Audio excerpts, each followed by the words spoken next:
Welcome to the Perrysburg Podcast, episode 147. I'm your host, Perrysburg resident Kim Newlove. The Perrysburg Podcast is a resource for Perrysburg residents. We talk about what's in Perrysburg and why people like to live here. Our website is perrysburgpodcast.com. Today's episode is about the Perrysburg Heights Community Association, also known as the PHCA, and my guest is Perrysburg resident and PHCA board member Paul Belazis. In this episode, you'll learn about an organization that has been helping Perrysburg area families for decades, often quietly and behind the scenes. If you're not familiar with the Perrysburg Heights Community Association, it's a place where people go for support, education, connection, wellness, and opportunity.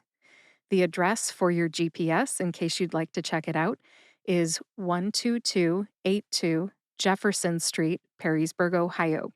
And the website is phcaohio.org. That's phcaohio.org. phcaohio.org. I tend to call the building the Perrysburg Heights Community Center, but officially the organization is called the Perrysburg Heights Community Association. During my conversation with Paul today, you'll learn the history of the Perrysburg Heights Community Association, who they help, what they do, and how you can support them, including by telling others about their services. You can also volunteer your time and talents or give monetary donations. Whether you're looking for ways to volunteer, donate, receive services, or simply learn more about an organization that makes a meaningful impact here in Perrysburg, you will enjoy this conversation. Without further ado, here's my conversation with Paul Belazis. Hi, Paul. Welcome to the Perrysburg Podcast. Thank you. Glad to be here, and I really appreciate the invitation. It's my pleasure to have you. You gave me such a great tour of the Perrysburg Heights Community Association building and grounds last month in April, and I am happy to have you on the podcast today to talk more about the Perrysburg Heights Community Association. We all love to give tours. Yeah, well, I bet you do. Yeah, it's a great place, and it's changed so much over the years. We'll get to that in a minute. At this time, I'd like to have you introduce yourself to my audience, please. Okay, my name is Paul Belazis. I live in Perrysburg. My wife and I have been here since 1987. We had lived in the Toledo area before that, but moved around the country. And since moving to Perrysburg, we raised 3 children here. They all went to the Perrysburg schools. We love the town. We love the people that live here, and it's been a great life. We've had so many opportunities here, and we've been lucky. Oh, good. I'm glad you like the town and you live in the city, not the township, correct? Correct. Okay. Very good. Thanks for the introduction. And at this time, let's talk about the Perrysburg Heights Community Association. You gave me a great tour, like I talked about. And I think what I'd like to do is start with what is it? What is the Perrysburg Heights Community Association? It's a nonprofit organization. It was established in 1991. And I should mention, I joined the board in 1991 and have been on the board of trustees, for most of the last 34 years. I was gone for a period of time and came back. The person that brought me in and helped spearhead the organization is a man named Fred Moore.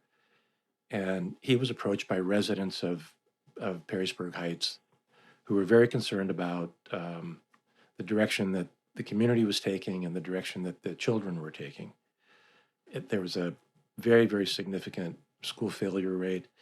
The neighborhood was largely low income. It was established in the 1940s by migrant farm workers who settled out of the migrant stream. Eventually, other families, including families from Appalachia, moved there, and it turned into a multicultural community, but always had a very strong Mexican American presence. Because of the issues that they were confronting, we tried to figure out the best way to approach them, and finally landed on establishing a nonprofit organization, which we named the Perrysburg Heights Community Association, and then began recruiting members of the board and planning a strategy to address the issues that the community was facing. Now, you said that the residents of Perrysburg Heights reached out to Fred, or did Fred take it upon himself to help out? No, Fred was a member of the Peace and Justice Committee at St. Rose. Many of the community members in Perrysburg Heights attended St. Rose Church. And so they were familiar with the committee and with Fred. And Fred, at the time, was a co-owner of Ken's Flower Shops, and his partner Ken Capoletti was a deacon in the church. So they knew each other well, and approached Fred and Ken, and asked for help in organizing some sort of an effort to address the problems that they were seeing. Got it. Thank you. A lot of people are too proud to ask for help, but it's really nice that they reached out and said, "We have a problem.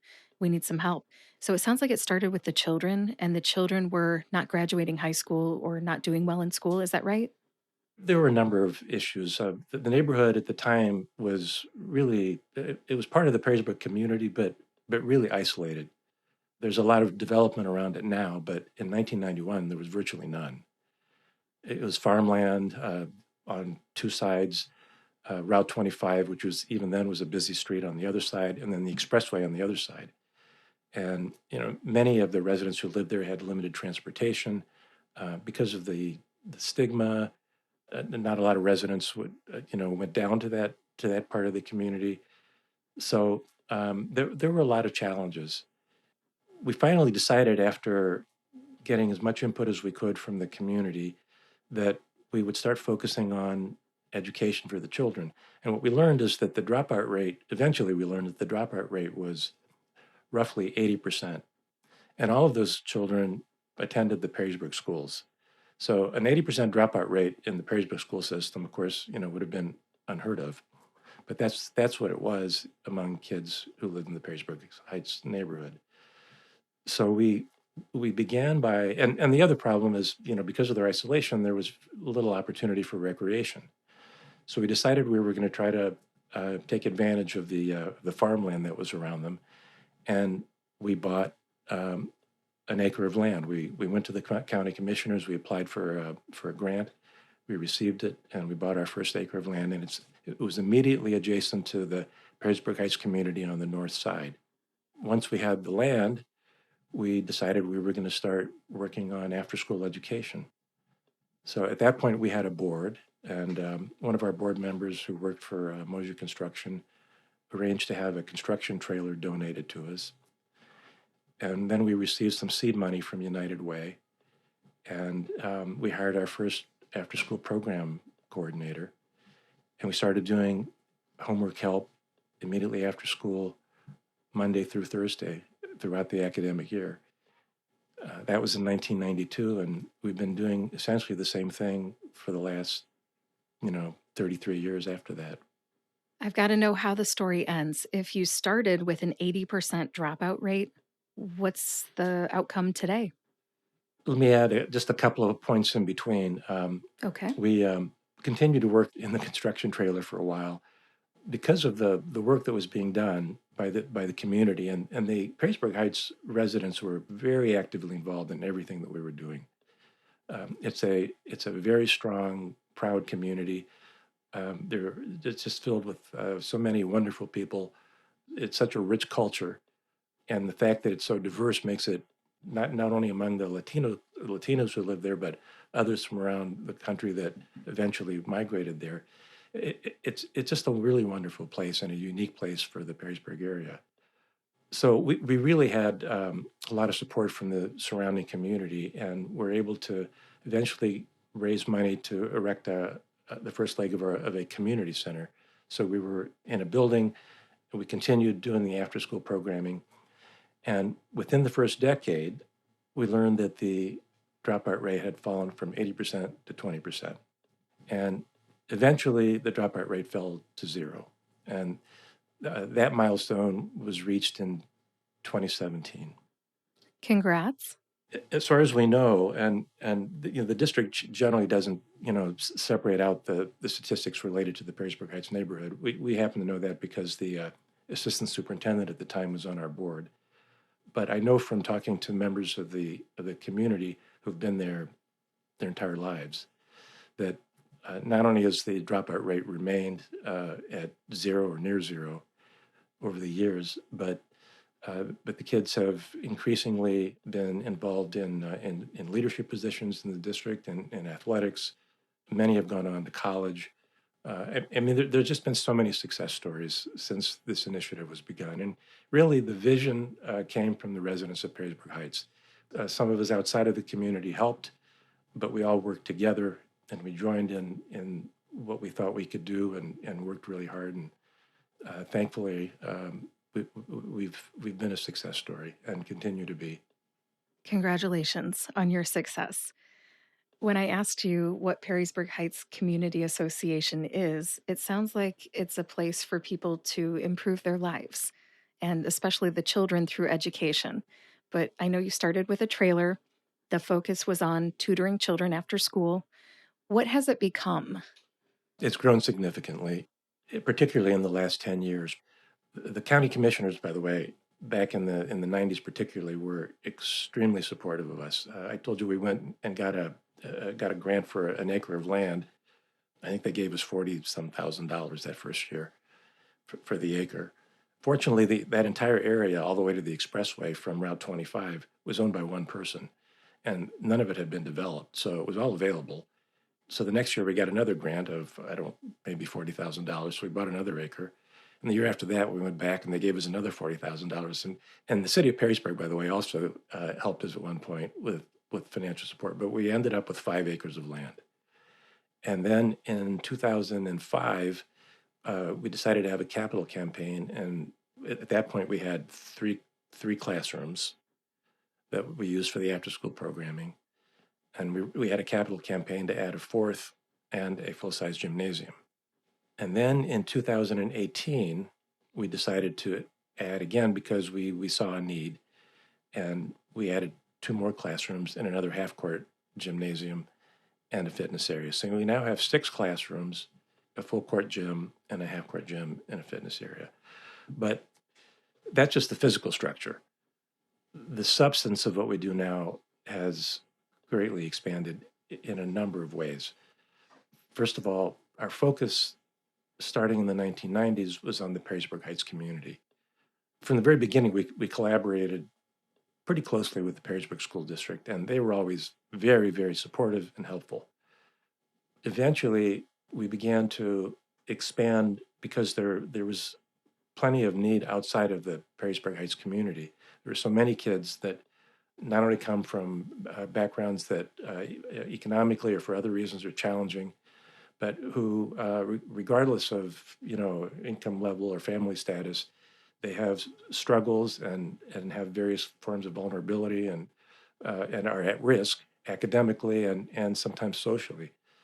That was largely the reason that we began to continually to work to expand the facilities that we had so we could reach more children. And in the process, we increased our collaboration with the Perrysburg School District. So now we have about 60 to 70 kids that we serve on a daily basis who are there after school, and they're there Monday through Thursday. Our reading program, we have a reading program that is for children that have reading deficits. And those children are identified by the district, they're enrolled by the district, and they're bused directly to our community center. We also have an enrichment program with children who just come from more challenging circumstances. And so there's more of an social emotional component along with the academic portion. All of them also have opportunities for fitness while they're there. And, the emphasis is on social interaction, learning about kindness, learning to appreciate themselves and to have respect for themselves and for one another. It really makes a difference for the kids who are there, and the outcomes for the kids have been really pretty extraordinary. I mean, pretty much all of them, with the exception of a small number who cannot attend regularly for various family-related reasons, pass the third grade guarantee. They all make at least 1 year's advancement in their reading ability. Some of them as many as 2 years in the course of the academic year. And they're there roughly from October through the middle to end of April. They come every day, and And we ensure consistency by virtue of having the school district put them on the bus immediately after school and then dropping them off at our center. And that way we can be sure that they're there every day. In addition to that, we now have a part-time social worker. The social worker has a caseload and provides services to families not only in Perrysburg Heights but around the district. And the district has about 14% of its students that are eligible for free and reduced lunches. So there's quite a bit of need outside of Perrysburg Heights.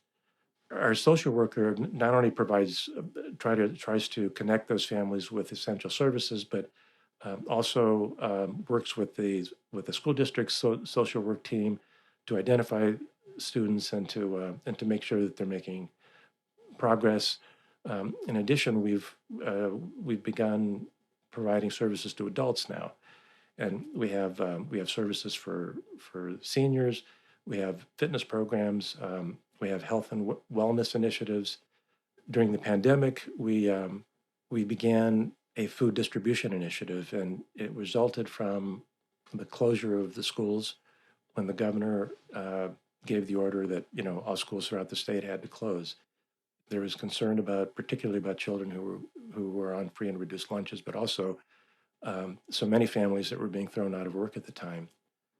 We were contacted by the Islamic Food Bank of Toledo, and at the same time, we were contacted by the food services director of the Perrysburg schools, and they wanted to know what could be done to address the emerging need. So we got together and we decided we would establish a food distribution system, which was in operation within a week. The Islamic Food Bank, within a few days, we have a full-size gym.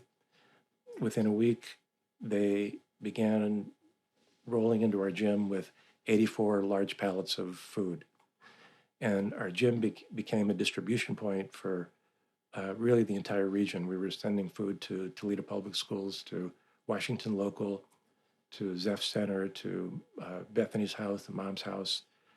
And in addition, we had a drive-up distribution at our community center. And then we worked with the school district to provide food distribution, I think 3 times a week at the elementary schools. Since that time, the need has diminished, but we established a food pantry, which we operate once a week. Every Monday, it's a choice pantry. They can get canned food. There's fresh dairy, fresh meats, fresh vegetables, and it's like going to the grocery store. They come in and they pick what they want. It's not what they're given. All people are welcome to come. We have about 225, 250 people who come to the pantry every month. And then finally, our most recent initiative is a collaboration with the Halim Clinic. We established a primary care medical clinic, and it's for families who either are uninsured or who may be insured, but they are unable to afford their deductible. Underinsured. Right, they are underinsured. Mm-hmm. Yeah. So it started off just helping children. Perrysburg Heights Community Association started off just helping children. Now I feel like you help adults and families as well. And I don't think you talked about the GED support. Can you talk a little bit about that? The way that we've expanded our services has been largely through collaborations. Our collaboration with the Perrysburg School District has really been extraordinary. I think most of the district's staff and administrators would tell you that they regard the Perrysburg Heights Community Center as an annex of the school district. Our purpose is to try to enhance the academic success of the kids and help them grow. That's also the purpose of the district. So with their collaboration and their ability to help us identify and enroll and get kids to the center, we each meet each other's purposes. With the Islamic Food Bank of Toledo, it's the same. Their objective is to be able to distribute food. So they not only helped us during the pandemic, but then established a permanent satellite food pantry at our facility. And again, we're able to meet each other's needs with that collaboration. Same with the Halim Clinic. They want to serve underserved families, and this is an area where they would like to be able to reach families, and so they established their first satellite clinic at the Perrysburg Heights Community Center. The same is true of our GED program, which we reestablished about, I think, 2 years ago when we were contacted by Penta, and they were interested in providing that service through our community center. So they have been here, and they're I don't remember how many days a week they're here, but they enroll adults who come back, and it's been a pretty successful program. Thanks for talking about that. There has to be a place in every community where people who never graduated for whatever reason can go back and get their GED. And when I found out that the education classrooms could be used for adult education and that in fact they were used for GED education classes, I thought that was pretty special because you just don't hear about that. I don't. Yeah, I mean, it's really important. It not only enhances the personal feelings of the participants about themselves, their outlook and how they view themselves, but it increases their opportunities to make a decent living. I mean, the further they get, and then it gives them the opportunity to go on to take college courses if they want. Mhm. My son once had a applicant to become his caregiver, and he was somebody who at the age of I think 16 or 17 dropped out of high school and went into military service. And he served for at least a decade, and he got married, started a family, and never went back to finish high school. And so he found himself working at gas stations and being a private caregiver. And because he didn't have the credential of GED or, the graduation equivalency, he was unable to get certain jobs, including being a credentialed caregiver. And I thought that was really unfortunate. So I wish I could have told him that this class existed at the Perrysburg Heights Community Association building because he might have taken advantage of that.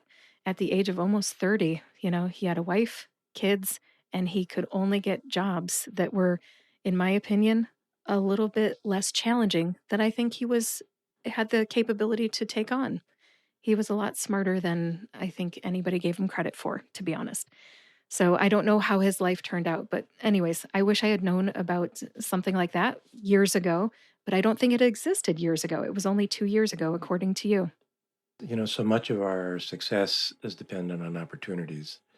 I mean, we all have, so much that we can offer if we have the opportunities to develop those skills and take advantage of our capabilities. Yes, I'm happy to hear that Perrysburg Heights Community Association is helping so many young people from the elementary school on up to, graduating from high school to get their high school diploma and go about it the traditional route. But I like that there's also the backup plan there as well. And then you mentioned a lot of other things. There's a gym at the Perrysburg Heights Community Association building. I most associate that with graduation parties, but what are some of the other uses for that gym? First of all, we have a great many youth athletic teams that practice and have their games, particularly in our larger gym. Our half court gym is newer. It's been slowly ramping up, but most recently it's been very actively used for pickleball. Pickleball has become very popular in Perrysburg. And and the interesting thing about it is the majority of pickleball players seem to be older adults, and it's a form of physical recreation that draws older adults who otherwise might tend to be sedentary, and they love it. And we just there's like a little box, and if they want to put $10 in it for their use of the gym, they do, but they don't have to. That's such a happy use for a half court basketball court. Yeah, it is very popular, but it's indoors, which is great because then it can be used year round. It gets pretty cold here in Ohio in the Right. winter, so it's nice for people to stay active. We also have, and this has just been in this past year, we've been working pretty hard to try to find service providers who can help us with adult fitness activities, and we finally found one, and so far, and possibly a couple more, but one has been providing. One of the programs is called cardio drumming, and the other one is called Fitness Fusion. All I know is that there's a large number of mostly older adults who participate and get a really good workout, and they have a blast doing it. It's run by a lady named Mary, who's got a wonderful personality. She works for ProMedica, and she loves doing it and loves coming to our center. Have you tried it, Paul? I have not, but Yeah. I may work my way up to it. I have seen it, I believe at the YMCA. I believe I've seen people doing it, and it looks like they're hitting large exercise balls with drumsticks. Is that what you've seen too? Yeah, it's a workout too. I mean, Yeah. it's not easy. It does look like fun. I have not tried it myself, but yeah, it's a nice way for a community to connect around something positive, and I think that's a really good thing for them to do at Perrysburg Heights Community Association. There's emotional health, there's physical health, there's all kinds of different types of health. So that addresses the physical health. So then, just going back to your question about what else we do in the gym, we have some other collaborations. They're related to health and wellness. The Halim Clinic is our collaborating partner for the primary care facility program that we have, and it's every Monday from 5 until 9 p.m. You don't have to have an appointment. You can make one, and you can make an appointment by calling 567-318-4609, or you can just show up and will likely be seen. But we also have collaborations with ProMedica, aside from Mary, the cardio drumming person, and with Mercy System, with Wood County Health Department. We have asthma screenings. We have blood pressure, diabetes, and cholesterol. We have a wide range of screening programs. We are working on getting screening for pediatric dental services. So we're working on expanding those things, all of them through collaborations with various area partners. Most of those activities are taking place in our half-court gym. Okay. I have been to the Halim Clinic and I met let's see, it was a nurse practitioner. I think her name was Brenda. Yes. And there was at least one student working there from the University of Toledo. I think she was pre med, if I remember right. There was an administrator. But, anyways, it looked like there was an exam table and, the proper instruments and record keeping and all the things. So I'm confirming it's a legit clinic. And I like that you were inviting the community to go there if they're uninsured or underinsured. I wanted to make sure I talked a little bit more about the clinic. Is there anything else that you can think of that you want to say about the clinic? I can tell you that the clinicians who are there are very thorough. It's usually Brenda, who's a nurse practitioner, but we also have physicians who will man the clinic periodically from different specialties, and they volunteer their time to do it. The Haleen Clinic itself, which their main clinic is in Toledo, and they have roughly 20 volunteer physicians with whom they work. But they are very, very thorough. They take their time with the patients who come in. We've had a couple of instances where the patients that they have seen were immediately taken to the emergency room for conditions that they really didn't know they had, and that might have been life-threatening. It's really made a big difference for many people, and we just want to see it grow, and we want it to be available to as many of the surrounding population as possible. All right, well said. I can see that it is primary care, it is not urgent care, and it is not emergency care. So I wanted to make sure that I reiterated that for anybody listening. It is not urgent care, it's not an emergency room, it's just primary care. That's right. Yep, good to know. All right, thanks for talking about the Halim Clinic. What would you like to talk about next? Things inside the building or things outside the building?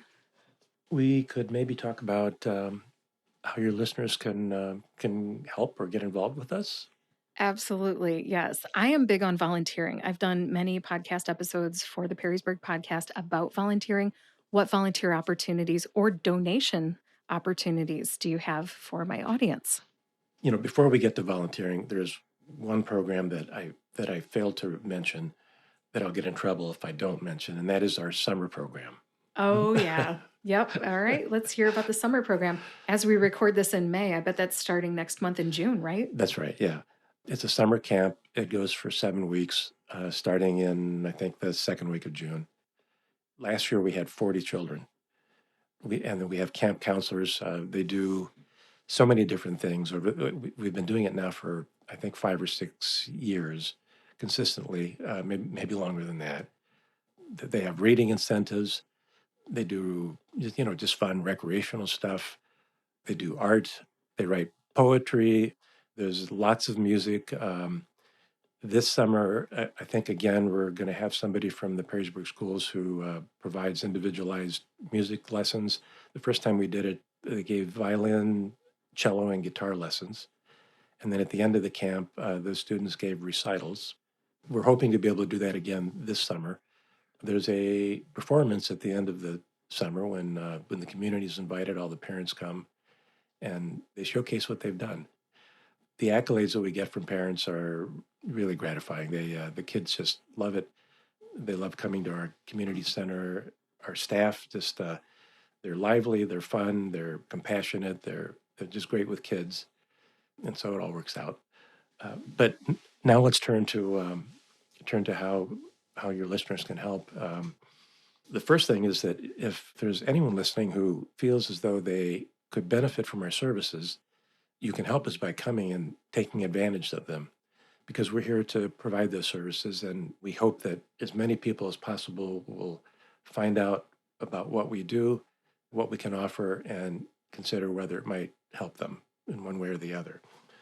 The second thing is they can tell their friends, they can tell everyone they know about our community center, about the services that we provide, and encourage them to learn more and to take advantage of it if they need it and to tell others that they know. Probably our biggest challenge has been that we're kind of hidden away and we do so much. And we only have, by the way, just a tiny staff. And we do all the things that I've been describing in the course of this discussion with virtually nothing.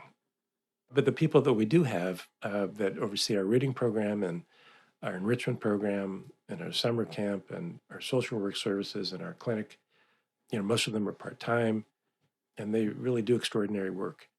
So, just tell whoever you can about our program and what we do. And please come for a visit. As I said at the outset, we'd love to give tours. I think you'll really like the place when you see it. The fourth thing you can do is, if you're inclined, is donate. We have a website and we have a link for donations, and you can also contact our facility, and our address is on the website. So donations are always welcome. And then finally, you can volunteer. We have a link for volunteering, and probably the best thing is to either come down to the facility, see what we have, learn more about it, ask some questions, and try to understand what you might be able to offer to support the effort. I saw that you have a volunteer sign up form on your website right now. So, Yes, yeah, I think that's a great way to that's right. throw your hat in the ring too. And even if there's no volunteer opportunity immediately, if we know that we have a group of area residents who are interested in volunteering, and if they signed up, then we can contact them when we need help with various kinds of things. Paul, when you gave me the tour, you mentioned something about high school mentors. Do you still need those? Yes, our reading program revolves around a 25-year veteran intervention specialist from the Perrysburg schools who comes to our community center at the end of a long school day and then works another 2 or 3 hours with the kids during the after-school reading program. And she is supported by, and the curriculum, by the way, is developed by the school district. Most of the support is high school students, but we call them mentors. We also have, over the years, we've had adults from around the community who have the flexibility to come and serve as the mentor, but that's usually 2 or 3 days out of the week. Not many people have that kind of flexibility, but if you do, we really need that support. And it makes a big difference because we try to provide as much one-on-one intervention for the kids who are there as we can. one advantage that we have is that because of the logistics of the school district's bus system, the kids are dropped off in sort of in stages. So some of them arrive at 3:30, others arrive at 4:15, and then a third group arrives after that. So there's smaller groups of kids that we have to work with at any given time, and we can give more one-on-one attention because they're not all there at once. But the more mentors we have, the more individualized intervention we can provide the kids, and it really makes a big difference. That, and of course, there's always painting and landscaping and things related to the facility. So we really have plenty of volunteer opportunities there. Our food bank operates every Monday from 4:30 till 6. We can always use help stocking the food bank and just helping on food bank day to help sort of manage the flow of the people that come, which has been growing. I mentioned we've traditionally had about 250 people a month, typically about 20, 24, 25, 30 each night. That number in the last few months has grown considerably. Mm. We suspect because of some changes at the federal level and the availability of various kinds of social services to the population has diminished, and of course, there's been growing inflation over the past few months, so people are finding it harder to make ends meet, and they're coming to the food pantry because their need is increasing. When you were mentioning there's an opportunity to donate money, does some of that money go towards the food pantry or is that something separate? Does the food bank get their food from somewhere else? The vast majority of our food supplies we receive from Seagate or from other sources that are federally funded. Some of it we purchase through grants that we receive.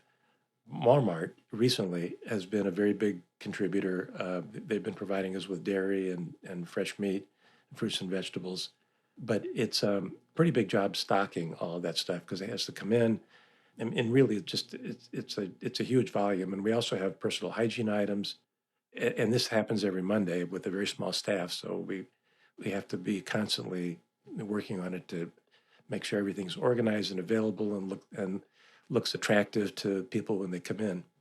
Got it. So you don't need food donations, but monetary donations would go towards something with Perrysburg Heights Community Association. You don't need people to donate food or money towards food. Is that right? Donations of money are much more effective than donations of food or other kinds of tangible items. Because when we have the financial resources, then to the extent we have a shortage of something, or if we need something more, we can purchase it. And if it's not used to support our food bank, then it would be used to support our educational programs or one of the others. Okay, thanks for clearing that up. I go to a church where we collect food items and then we give them to Perrysburg Christians United food pantry. And then they, of course, open up the food pantry a few times a month for visitors to shop. So your food pantry is a lot different, it sounds like. Part of the limitation that we have is that the sources of federal food supply support that we receive have some restrictions to make sure that what we deliver to the families that come comport with all the rules that are associated with the distribution. So we can't really mix and match very well. We have to be very careful about how we do it in order to comport with whatever's required of us. So there is food that's dropped off, and whenever we receive it, we find ways to use it.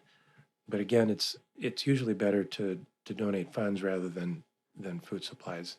We don't turn those things down ever, and we always try to find ways to use them and to make them available to the families that need them. Okay, thanks for explaining that. Is there anything else with volunteering, donating, anything like that that you would like to talk about before we start wrapping this up? I don't think so. Everybody has their own skill set, and probably the best way is just to describe what your interests are by going to our website or calling, and maybe what you think you can offer. And obviously, it's great when members of the community come down to the center and we're able to talk, face to face and show them around and get a better idea of how they might be able to help. That's a really good point. If somebody takes a tour and sees the grounds and the building, inside the buildings, etc., inside the gym and all the classrooms, I think they'll get a sense for what calls to them. I think everybody's got their strengths, like you said, and their skills. And once you come over and see the Perrysburg Heights Community Association, you'll know what you can contribute to. I know my son Craig, who went to Perrysburg High School, was in a what they call a self contained classroom for young people with autism. And they actually were able to help with the Perrysburg Heights Community Association's food pantry. It was probably on Mondays.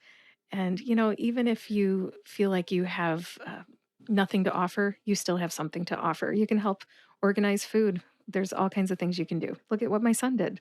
And a lot of people would say that, he's just a student, but students can do things too, for sure. We have a group of high school kids that have been coming down doing vocational related instruction at the community center. And as part of that, they went downtown to the Islamic Food Bank's main location, which is on Monroe Street. And they packed, I don't know, a few thousand bags of food for distribution around the city. They received a state recognition and an award for the work that they did. Students can do things. Absolutely. Well, I think that there's one thing that I forgot to ask about. I always like to ask about shout outs. So I know that you have a board, you have volunteers, you have a staff. Why don't we talk about your staff? Is there anybody you would like to talk about or just kind of put out there as somebody who really makes the place run? The person who's been there the longest is Jill Morris. She originally was an employee of the Perrysburg schools, and she was involved in some of the classes that were held at the community center that were organized by the district. Eventually, she began volunteering, helping us with some other things, and she just fell in love with the place and started doing more and more. And she really has been probably responsible more than anyone else for expanding our collaboration with the school district, bringing people from the school district to the center, and her degree of compassion and love for the kids is like nothing I've ever seen. She's very enthusiastic Her too. dedication is remarkable. Hmm. Our social worker, Shelley Ulrich, has been there for a year, but also really a remarkable person. She just does so many things, and she does it so effectively, and serves so many people in so many ways. And just from the standpoint of not only from the standpoint of helping them secure essential services that they may be desperately in need of, but also health and wellness services, mental health services. And then she's organized so many of our health and wellness activities. And she just does so with great distinction. And the members of our board really they're all wonderful. We don't bring people onto our board because of their ability to contribute money. I mean, that you see that sometimes in nonprofit organizations. We have never done that. We bring people onto our board, invite them to come on because of their commitment, because of their passion for what we do, and also sometimes because of their skills and what they can offer. And as a result of that, the people on our board contribute in their own ways, and they're all diverse. Their background and their skills allow them to serve in ways that you wouldn't expect. And many of our board members are hands-on. In other words, we're a fairly active board. We get involved. We're at the center frequently. We get involved with the staff. We help in every way we possibly can. We don't sit back, and they're all just really tremendous people. I know you're smiling right now when you say that too. I know you love the place. You've been involved since 1991, and when you gave me my tour back in April, just about a month ago, you mentioned so many people. I tried to write some of them down, and just if anything comes to mind when I say their name, feel free to jump in here. Fred Moore, who you already mentioned, Steve Kramer, Jill Morse, M. Razi Rafiq, MD, Chris Harper, Diane, the intervention specialist, the fitness instructors. I know you mentioned Mary already today. I don't know if there was another one. Mary's the one. Okay. The board members that you mentioned, Razi Rafiq, He nominated you to be on this podcast. I don't know if you know did he? that. No, well, Yeah, he connected us. So, yep. And thank you very much, Dr. Rafiq, for doing that. he's the one that orchestrated the forklift that brought 84 pallets of food into our gym when the pandemic brought everybody down. He's really a remarkable person. He also is largely responsible for the collaboration that we have with the Halim Clinic. He's a physician. He has been very active in orchestrating so many of the other health and wellness activities that we have. Our mammograms, our asthma screenings, all the things that we talked about earlier. Sure, chronic disease screenings. Yep. He's just so dedicated to making sure that people who are vulnerable and underserved receive the care and the help that they need.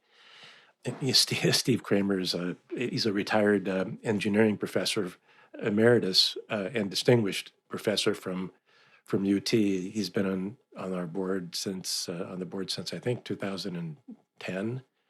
I should mention that the textbook in engineering that he wrote is pretty widely used and is still used well after he retired by not only UT but other engineering departments.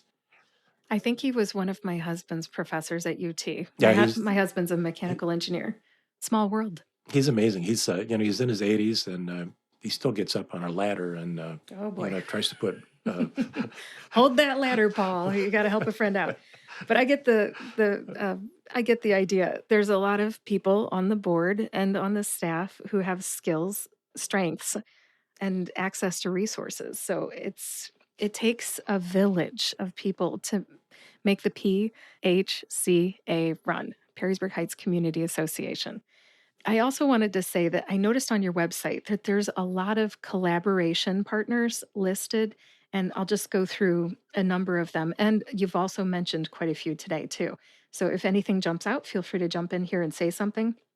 You opened up talking about Mosier Construction and the original first trailer. I think that's awesome. They donated a construction trailer. I think a lot of us have driven by those and we know how big they are. They're not that big, but you got to start somewhere. And I think that's awesome. They contributed the first trailer. And then you mentioned the Wood County commissioners and the grants that, you got acre after acre, you got more land, which is great. I saw on the website the Greater Toledo Community Foundation has helped you guys out over the years. And I've seen so many other ones. You talked about the capital campaigns. The people of Perrysburg residents, Perrysburg Township residents have helped out over the years. Did you want to say anything about that before I move on? The capital campaigns. You can imagine what it costs to build a gymnasium and all the classrooms, especially nowadays. We've had support from the state. Randy Gardner was our state representative and then senator. He just did so much for us. The township trustees, they have come to our rescue, our help, just over and over again. Yeah, you're in the Perrysburg Township, right? We are. Perrysburg Heights Community Association building is in Perrysburg Township. But we also receive the support of the city of Perrysburg. About half of our kids are from families that are in the city of Perrysburg, and the other half from Perrysburg Township. So, really, we're just one big geographic area. Sure. And all part of the same community. And both the city and township have been enormously helpful to us over the years. They are both on my list, as is Perrysburg Schools, the Islamic Food Bank, the Halim Clinic, the Wood County Health Department. I believe that you said that they help out with something. I can't remember what it is. Are they the ones that help with the chronic disease screenings? They do various kinds of screenings, right? Okay. And you mentioned Mercy Health, ProMedica. We already talked about the city of Perrysburg and Perrysburg Township. You mentioned United Way earlier. Anything you want to say about United Way? They gave us our start.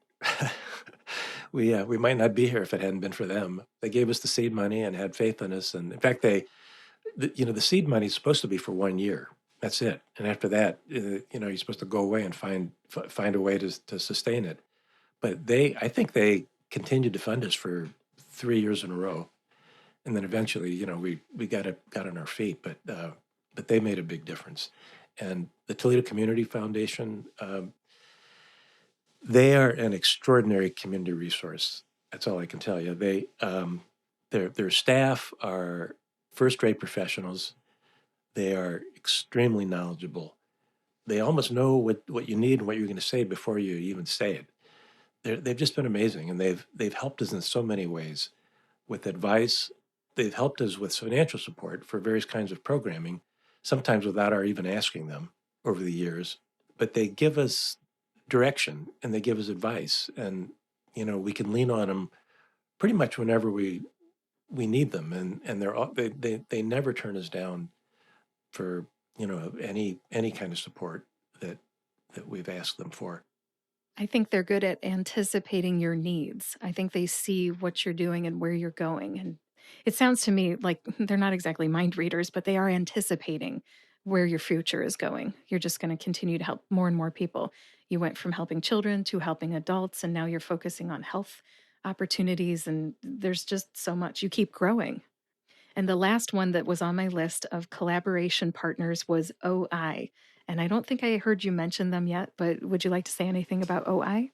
I mean, it's a great organization. It's a hometown organization, and they've supported us many, many, many times over the years.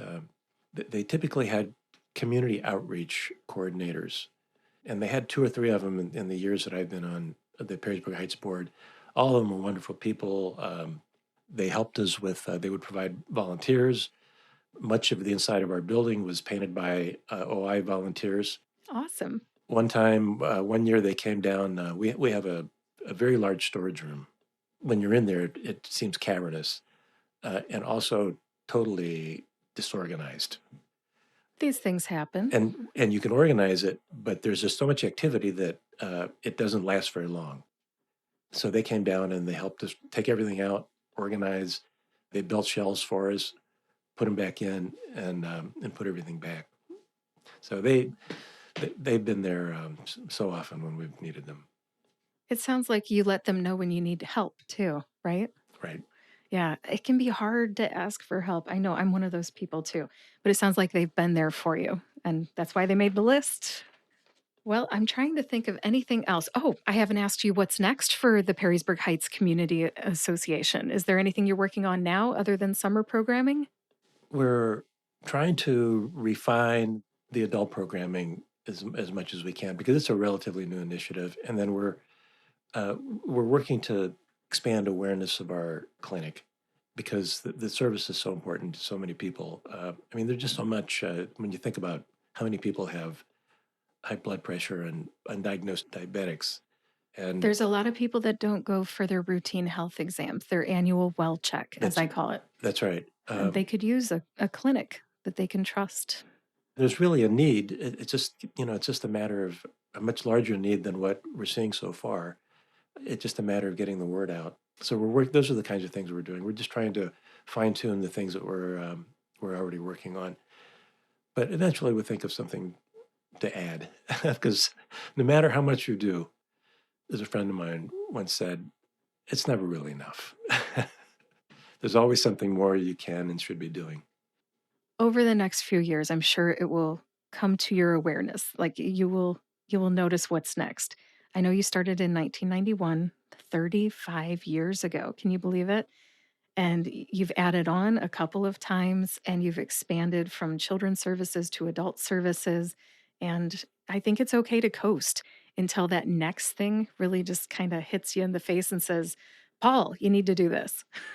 So coast, get the word out.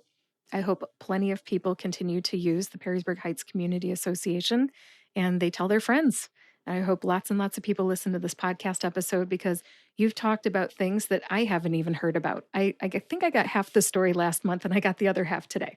So thank you very much for being here on the Perrysburg podcast. Anything else to say before we truly wrap this up? I don't think so.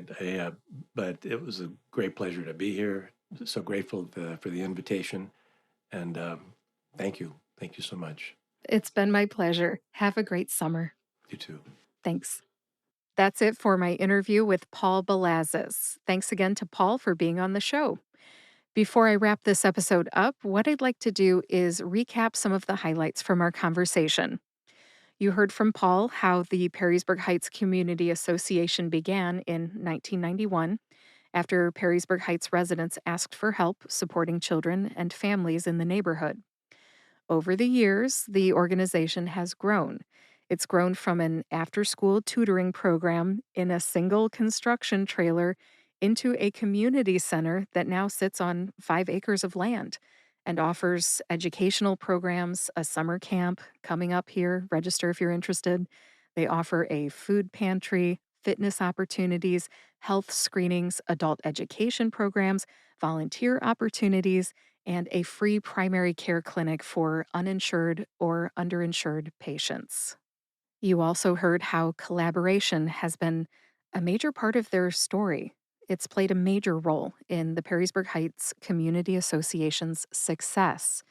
Partnerships with Perrysburg Schools, the Islamic Food Bank of Toledo, the Halim Clinic, local health systems, community foundations, businesses, volunteers, and many others have helped the Perrysburg Heights Community Association expand its impact over the last 3 decades. 35 years, and they are still helping people and helping even more as time goes on. If today's episode has inspired you, here are just a few ways that you can support the Perrysburg Heights Community Association. First of all, like Paul said, tell other people about the Perrysburg Heights Community Association and the services they provide. They want to help people, so if you or someone you know could benefit from their services, please reach out. Second, consider volunteering your time, talents, or expertise to help the Perrysburg Heights Community Association. Remember, if you go to their website, which is phcaohio.org, you can hit the volunteer button, fill out an interest form, and they will reach out to you and put you to work. And third, if you are able, consider making a monetary donation to support their programs and services. There's more than one way to help the PHCA if you are interested. To learn more, schedule a tour, volunteer, donate, or access services, visit phcaohio.org. I'll have that link and more in the show notes on perrysburgpodcast.com. Thank you so much for listening to episode 147 of the Perrysburg Podcast. If you know someone who would enjoy this episode, please share it with them. And if you like this podcast, subscribe to or follow the Perrysburg Podcast on your favorite podcast player and on YouTube so you never miss an episode. Thanks so much for listening today. Have a great weekend, and I'll talk to you next week.